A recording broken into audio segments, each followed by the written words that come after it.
Bonsoir à tous, bienvenue dans votre journal d'information. Notre invité ce soir est un analyste politique que vous connaissez certainement. Bonsoir Eddy Marajo. Bonsoir.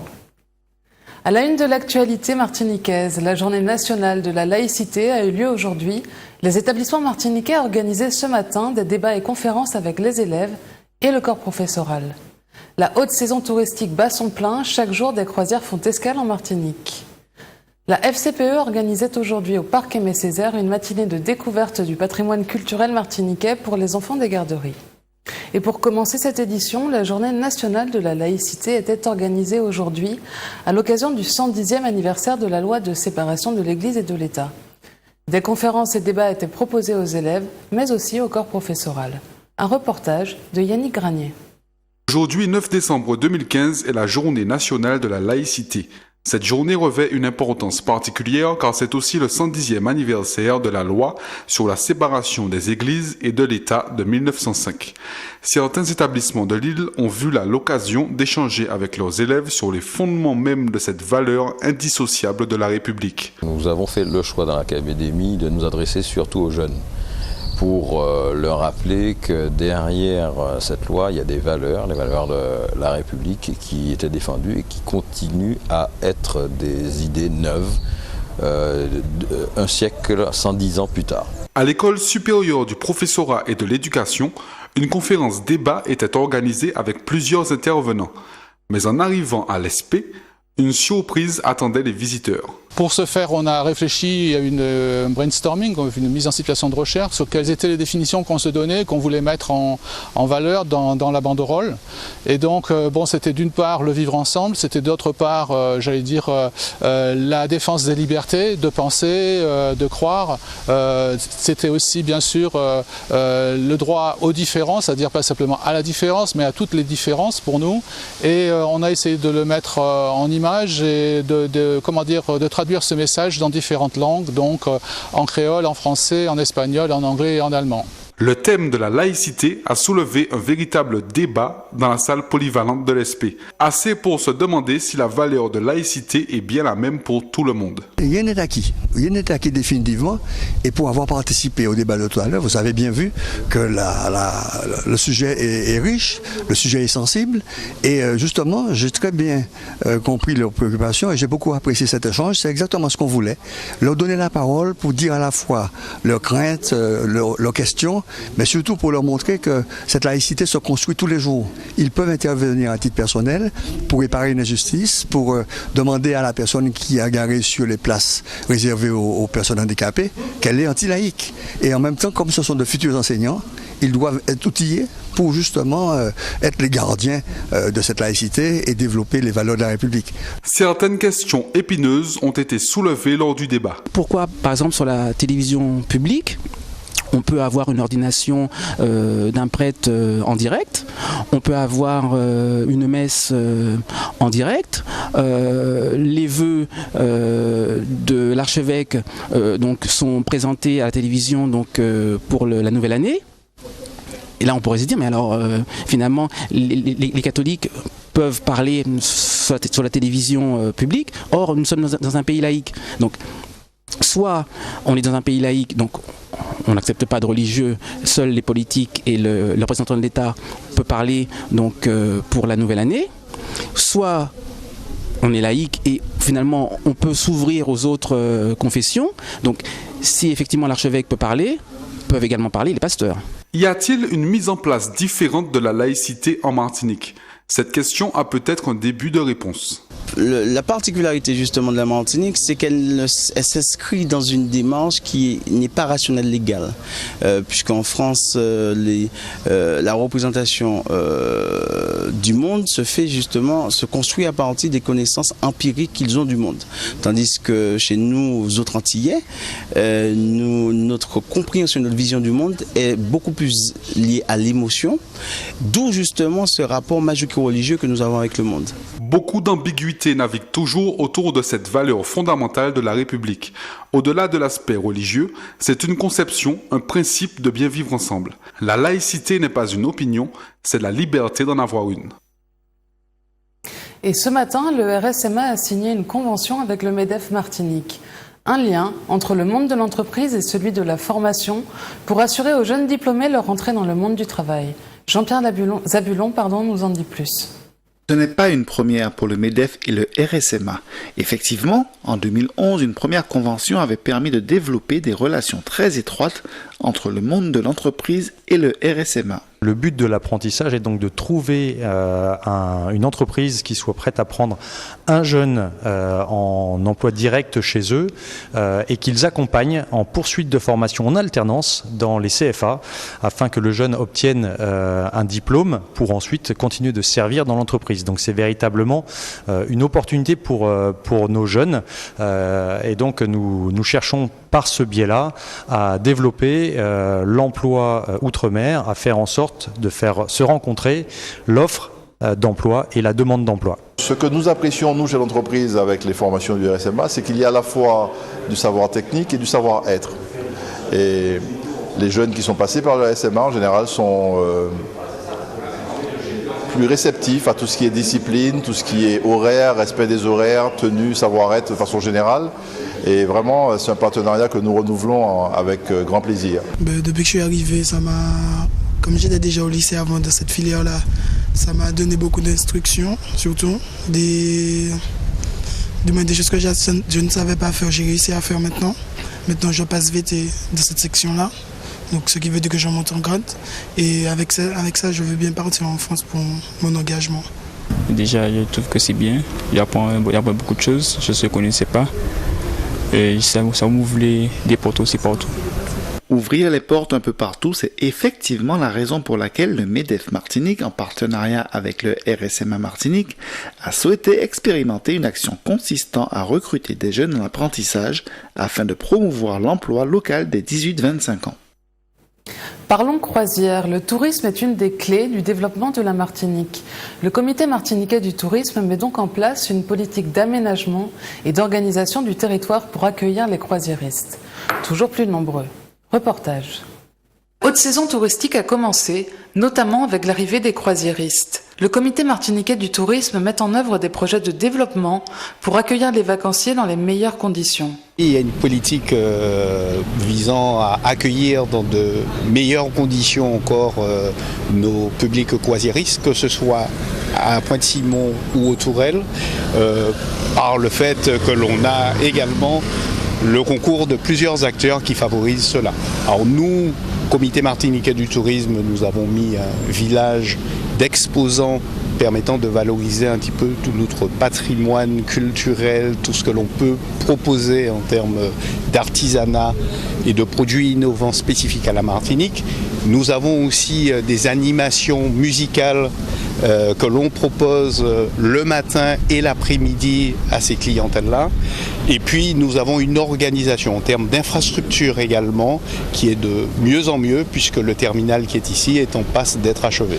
Ces projets ne sont pas tous aboutis, mais la volonté de développer ce secteur est réelle. Le flux des touristes croisiéristes a considérablement augmenté ces dernières années. L'impact économique se fait donc sentir. Entre 2010 et 2011, nous étions tombés au plus bas avec 34 000 croisiéristes que nous accueillions.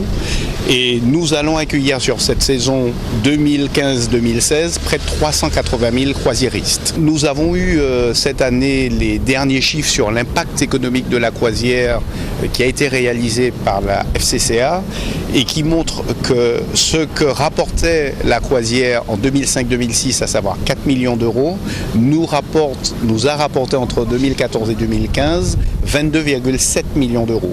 La dépense moyenne par croisiériste est passée de $39 à $69.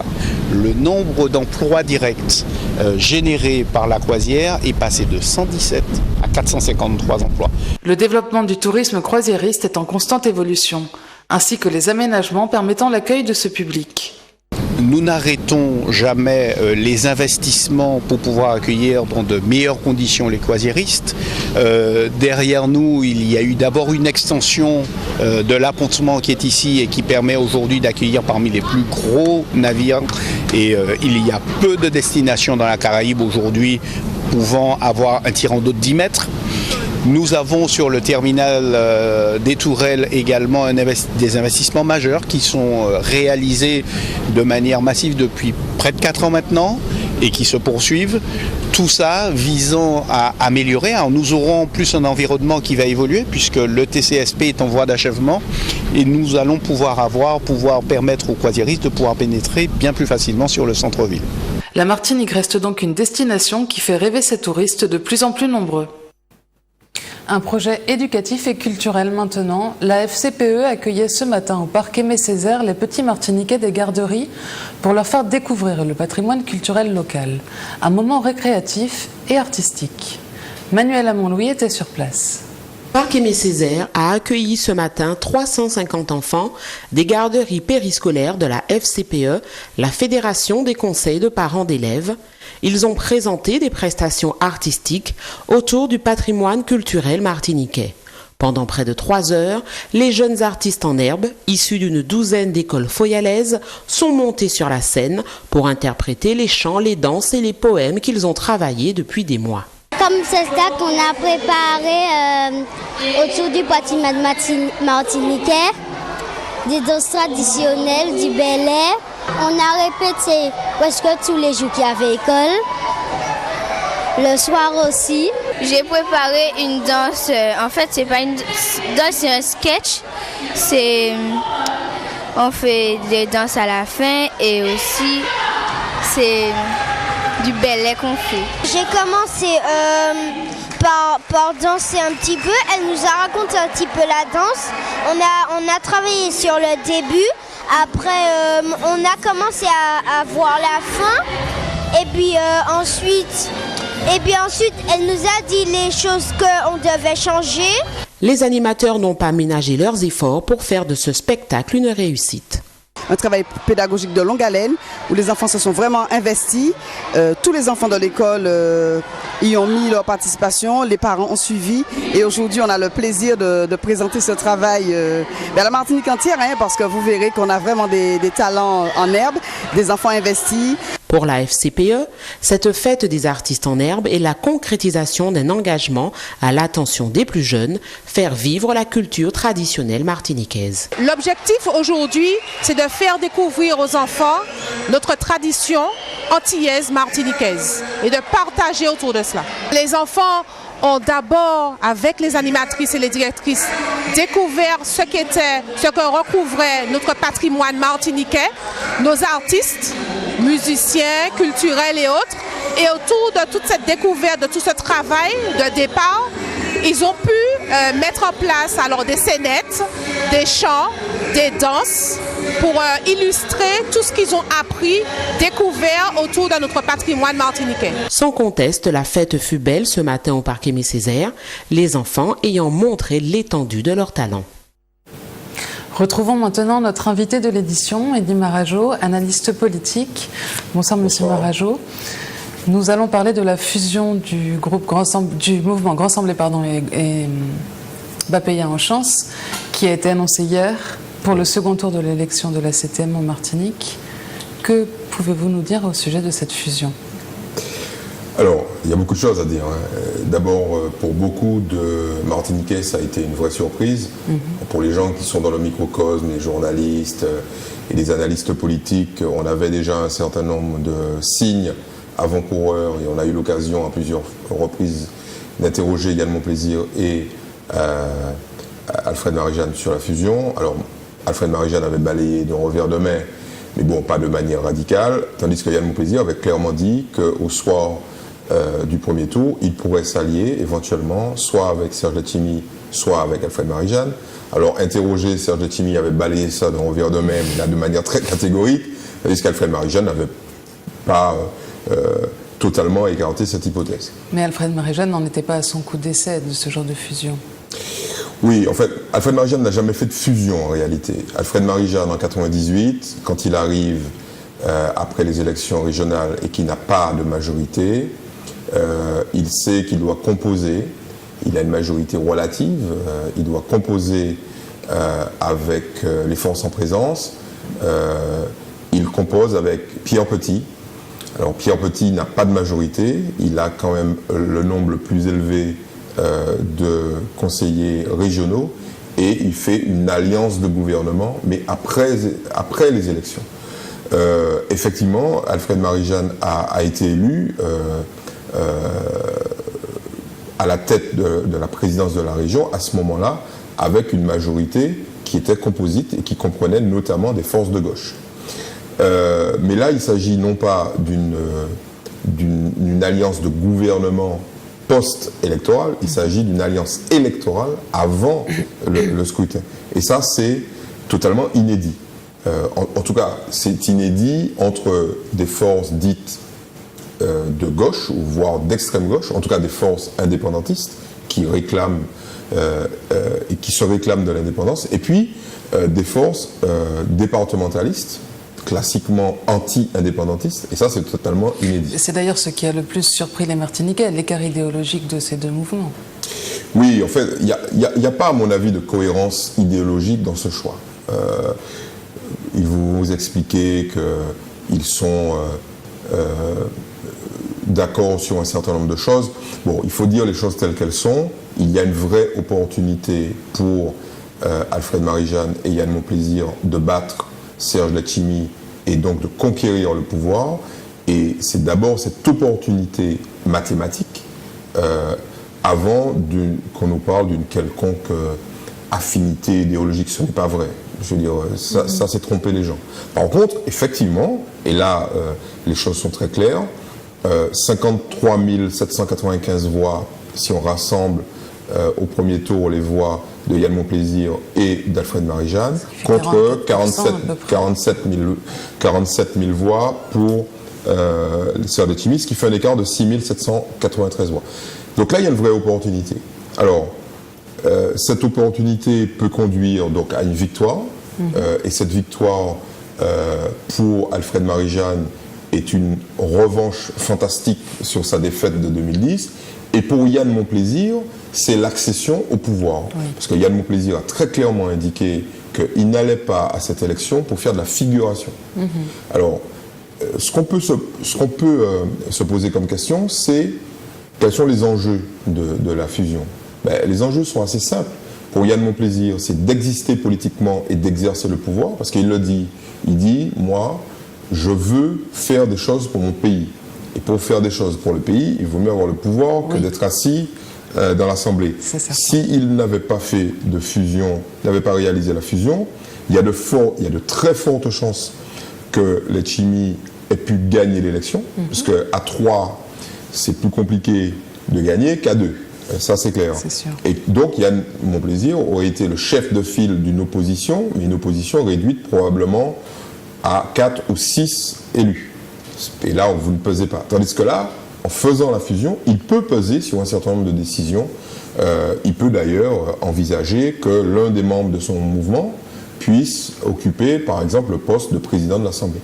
Donc cette opportunité existe, et donc la fusion se fait sur une opportunité mathématique de gagner. Mais alors comment imaginer une politique cohérente et harmonieuse pour la Martinique avec deux mouvements qui ont des programmes et des idées finalement assez différentes? Alors ils disent qu'ils ont 80% de points communs sur leur programme. Alors on a analysé, enfin, il n'y en a pas tant que ça au total, mais c'est pas ça l'important. L'important c'est de savoir si sur les problématiques majeures il y a concordance. Et les problématiques majeures, c'est quoi? C'est d'abord le choix stratégique en matière financière. Oui. Et là, il y a un décalage assez net entre ce que Yann Monplaisir veut faire et ce que Alfred Marie-Jeanne veut faire. Alfred Marie-Jeanne dit, moi, je fais de l'investissement public mesuré. Je ne vais pas partir dans une folie qui est, selon lui, qui a été celle de Serge Letchimy, d'augmenter encore davantage l'endettement de la région. Je vais gérer la région en bon père de famille. Yann Monplaisir n'est pas parti pour gérer la région en bon père de famille. Quand on regarde son programme, on est sur des niveaux d'investissement qui dépassent largement le milliard d'euros. Alfred Marie-Jeanne dit, moi, je vais faire 400 millions d'investissements. Entre 400 millions et 1,5 milliard, alors peut-être qu'ils vont trouver un point commun, mais il y a certainement un certain nombre de choses auxquelles il va falloir renoncer d'un côté ou de l'autre. Alors, c'est le grand écart, très clairement. Mais bon, On a vu des programmes extrêmement divers en 98 qui ont finalement donné lieu à une espèce de consensus à peu près cohérent. Mais comme je le dis, je pense que probablement la problématique du programme importe peu et elle va commencer probablement à devenir centrale à partir du lundi 14 décembre, mais pas avant. Là, il s'agit d'une vraie déclaration de guerre électorale et évidemment, c'est les électeurs qui vont trancher. Oui, mais justement, cet électorat, cette fusion n'est-elle pas, n'est-ce pas, faire table rase de toutes les références politiques qui existent, même localement? Comment l'électorat peut-il réagir face à ce changement et à cette nouveauté? Je vous l'ai dit, en Martinique, c'est totalement inédit. Sur le territoire hexagonal, ça ne l'est pas. Par exemple, vous avez vu qu'il y a déjà eu des fusions de listes de gauche et de droite pour... Pas dans cette élection régionale, hein, mais les élections précédentes.